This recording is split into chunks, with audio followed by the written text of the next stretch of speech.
خیر صاحب میرا آپ سے چھٹا سوال تھا، جس کام سے اسلام منع نہ کرے، مثلا جیسا کہ میلاد، تیجا، ختم القرآن، کل برسی اور پتہ نہیں کیا کیا ہمارے ہاں بعض فرقوں میں معاملات ہیں، کیا وہ جائز ہے؟ دیکھیں، رسول اللہ صلی اللہ علیہ وسلم کی زندگی ہمارے لیے نمونہ ہے، اور قرآن حکیم میں اللہ رب العالمین نے فرمایا الیوم اکملت لکم دینکم واتممت علیکم نعمتی ورضیت لکم الاسلام دینا، کہ آج میں نے تمہارے اوپر دین کو مکمل کر دیا اور اپنی نعمتوں کا بھی اتمام کر دیا، پوری کر دی، اور اسی دین اسلام سے اللہ تعالیٰ راضی اور خوش ہو گئے۔ بالکل اپنا دین کو کوئی گھٹا سکتا ہے نہ بڑھا سکتا ہے، ٹھیک ہے؟ تو اسی طرح رسول اللہ صلی اللہ علیہ وسلم نے بھی فرمایا کہ حضرت عائشہ رضی اللہ تعالی عنہ فرماتی ہیں کہ وہ عمل جس کے اوپر لیس علیہ امرنا، جس کے اوپر رسول اللہ صلی اللہ علیہ وسلم کی مہر نہیں، صحابہ کی مہر نہیں، اللہ کے نبی علیہ الصلوۃ والسلام نے فرمایا فہو رد فہو رد فہو رد، وہ عمل چاہے آپ کی اور ہماری دنیا کی نظروں میں کتنا ہی اچھا کیوں نہ ہو، وہ عمل مردود ہے، قابل قبول نہیں ہے، ٹھیک ہے؟ اچھا حمزہ بھائی، مثال کے طور پہ اب یہ تیجا، ساتواں، 40واں، 9واں، 10واں، 20واں، کل برسی، میلاد، یہ چیزیں، پہلی بات تو یہ ہے کہ ان کا اسلام سے کوئی تعلق ہی نہیں، ٹھیک ہے؟ اب بہت سے لوگ یہ سوچ رہے ہوں گے کہ مولوی صاحب قرآن خوانی میں قرآن ہی تو پڑھا جاتا ہے، کیا قرآن کا بھی اسلام سے تعلق نہیں ہے؟ میلاد کے اندر اللہ کے نبی صلی اللہ علیہ وسلم کی سیرت تو بیان کی جاتی ہے، کیا اللہ کے نبی کی سیرت کا بھی تعلق اسلام سے نہیں ہے؟ تو یہ سوال ذہن میں آئے گا، تو بات کو پورا سننا چاہیے۔ میرا مقصد کہنے کا یہ ہے کہ یہ جو اعمال آپ کر رہے ہیں آپ کی نظر میں چاہے کتنے ہی اچھے ہیں، لیکن اللہ کے نبی صلی اللہ علیہ وسلم نے یہ عمل کر کے نہیں دکھائے۔ اما عائشہ صدیقہ رضی اللہ تعالی عنہا اللہ کے نبی کی پیاری بیوی ہیں، صحابہ اکرام رضوان اللہ علیہم اجمعین اللہ کے نبی کی زندگی میں فوت ہوئے، آپ کی بچیاں فوت ہوئیں، آپ کے بچے فوت ہوئے، آپ کی بیٹیاں فوت ہوئیں، لیکن اللہ کے نبی صلی اللہ علیہ وسلم نے کسی کا تیجا کر کے نہیں دکھایا، کسی کی قرآن خوانی یا ختمہ کر کے نہیں دکھایا، کسی کا 7واں 40واں کل برسی کسی کا کر کے نہیں دکھایا، حتیٰ کہ کچھ ایسے اعمال بتائے ہیں کہ جس کے ذریعے آپ اپنے فوت ہونے والے کو نیکیاں آپ دے سکتے ہیں۔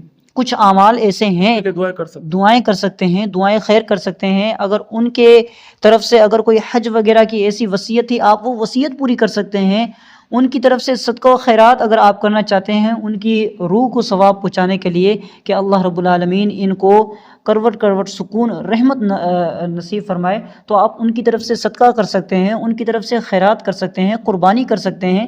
اگر وہ روزے چھوڑ کر گئے ہیں تو وہ رمضان کے جو فرضی روزے ہیں وہ آپ روزے جو ہے رکھ سکتے ہیں، لیکن یہ تیجا 7واں جن کا تعلق شریعت کے ساتھ نہیں ہے۔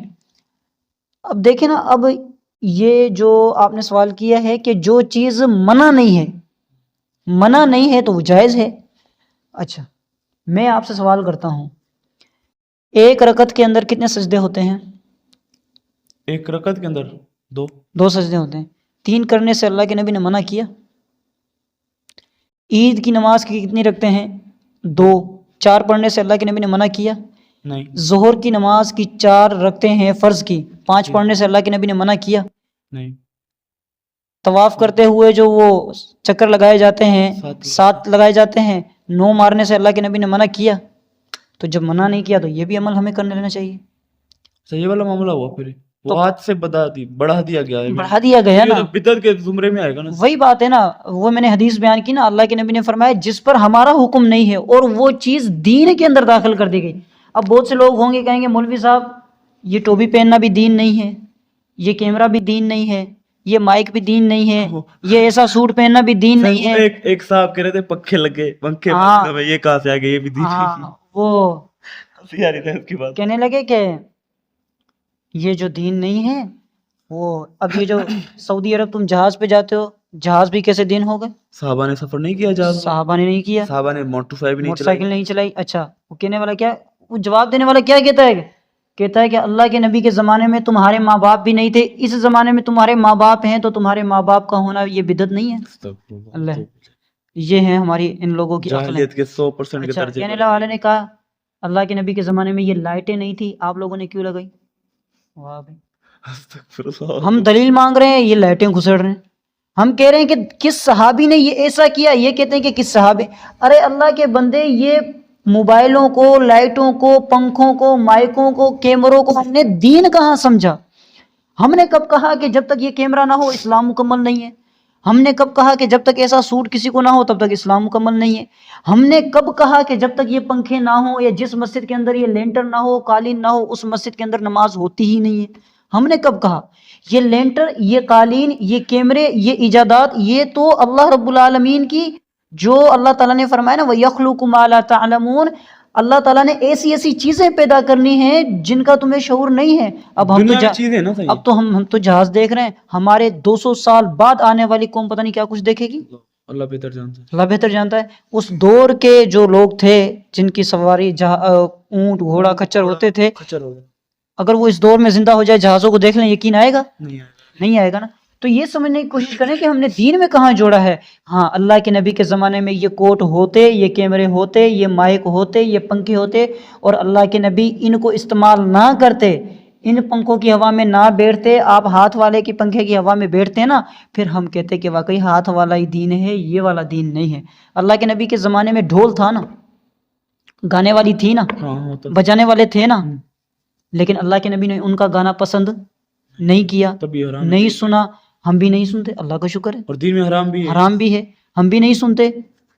تو جو چیز حرام ہے جس کے بارے میں واضح کہہ دیا گیا اس سے تو بچنا ہے, لیکن اپنی طرف سے دین کے اندر کوئی چیز داخل کر دینا یہ ایک بدعت ہے. اور بدعت, یہ یاد رکھیے گا, گمراہی ہے, اور اللہ کے نبی نے فرمایا ہر گمراہی جہنم کی طرف لے جانے والی.